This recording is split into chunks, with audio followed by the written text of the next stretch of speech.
Hello everyone, this is the Final Bosman, and today I'm going to be positive!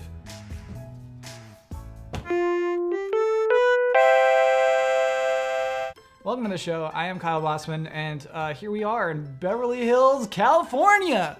What's going to change about the show? Not too much. I don't have a Naughty Dog mug here anymore. We're in front of some NASA stuff. I got a big metal desk. It's weirder finding lunch. I mean, there's a lot of restaurants nearby, but they're all Beverly Hills restaurants.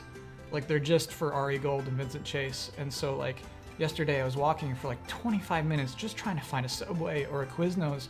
And, like, eventually I found a Baja Fresh. And I ate at Baja Fresh. So, other than that, shows pretty much give me the same. Just to reiterate, The Final Bosman is a show about my opinions, which are not grounded by any expertise and are frequently proven to be wrong. But that's what the show is. And basically, I was working on this episode about the recent announcement that the Pokemon trading card game would be coming to iPads. And that there were articles about, hey, this is a big deal for Nintendo. It's like, it's not even Nintendo. And I wanted to talk, like, that game, if you've played it, exists right now on PC. And it is gutter trash. But I was getting very worked up. And then you see the news, and it's like, what is going things are happening in the United States that are horrible, and it just, like, you look at right back at your little laptop and you're like, what am I getting so worked up about? This is so insignificant. I mean, every episode is insignificant, but this one felt especially so.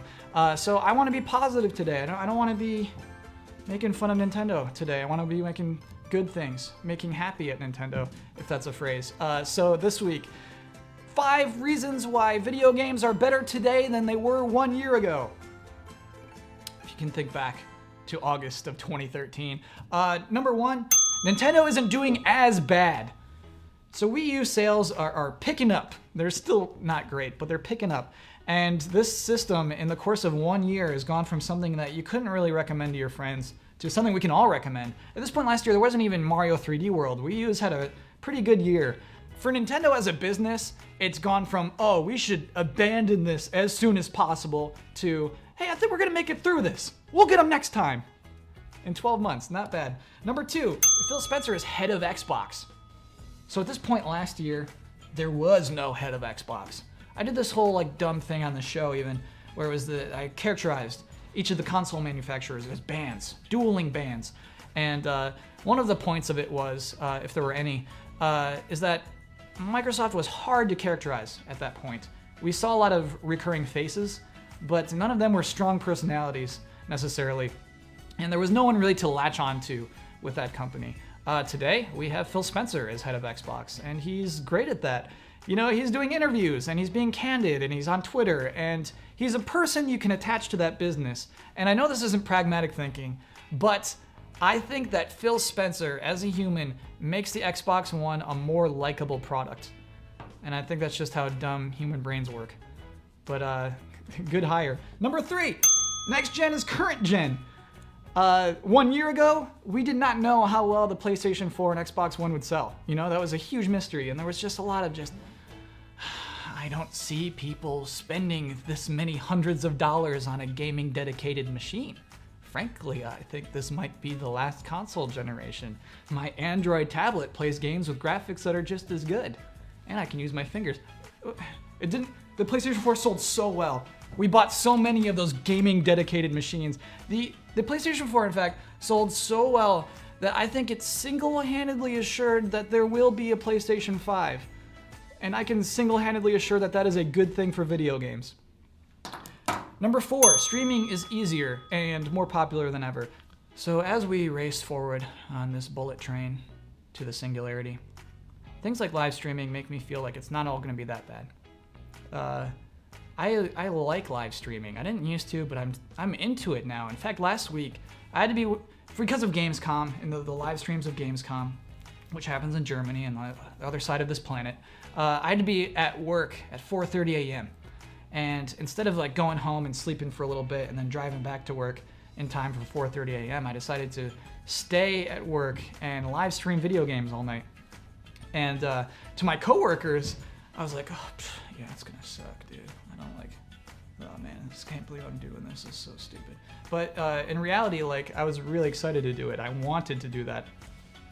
And I liked it. I had fun. I had fun hanging out with 100 other weirdos for 7.5 hours.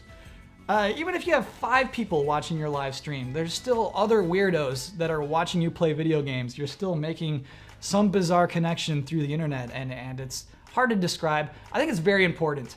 I think much like Xbox Live changed the games that we play and the way we play them last generation, I think live streaming is going to change this generation more than anything.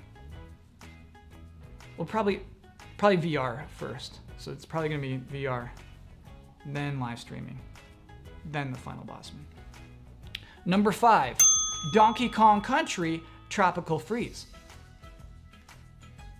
Woo-hee! So that's the whole list. Before we go, I do want to give you a fun update on a prior episode. Over the break, I did a poorly received episode about how poorly regulated the Wii U eShop is. One of the games we showcased was called Frederick, Resurrection of Music. Very racist, great music, rated E, ages 10 and up. Had this guy blow weed smoke in your face, and gave us this wonderful clip. Oh, God damn it, Chopin!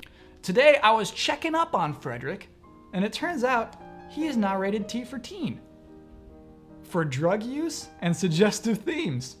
How about that? I think the universe is right again. No child will play Frederick thinking, oh, this is gonna be for me, this is cool. The child will see T for teen, I gotta play Frederick, right? We helped him out a little bit. It seems like a more appealing game if it's teen. If it's E, it's like, what? It's just Chopin playing some piano? I don't care. T, you're like, what is the suggestive themes? I like to think this show is rated T for teen. Because most of the time I keep it clean. But you never know when one of my themes might be suggestive. If you know what I mean.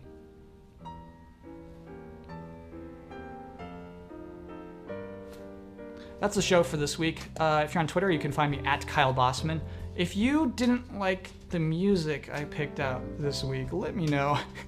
Because I'm not sold on any of it either. Let me know in the comments below. And I will be back here next Wednesday. This is our new home.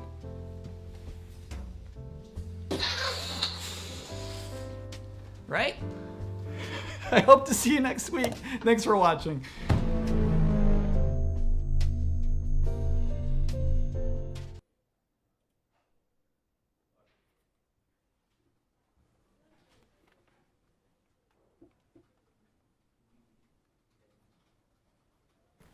You can't call this your office. Why not? Because you share it with Bloodworth.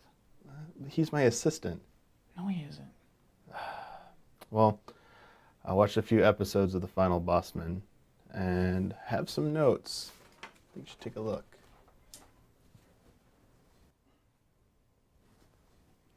Why are you giving me notes? Well, because I'm your boss. Brandon!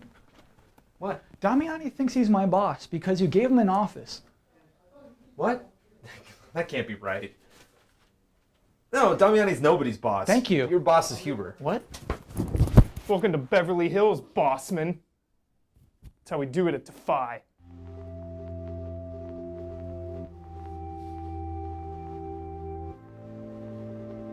Hey, Brandon. Can I stay here for a while?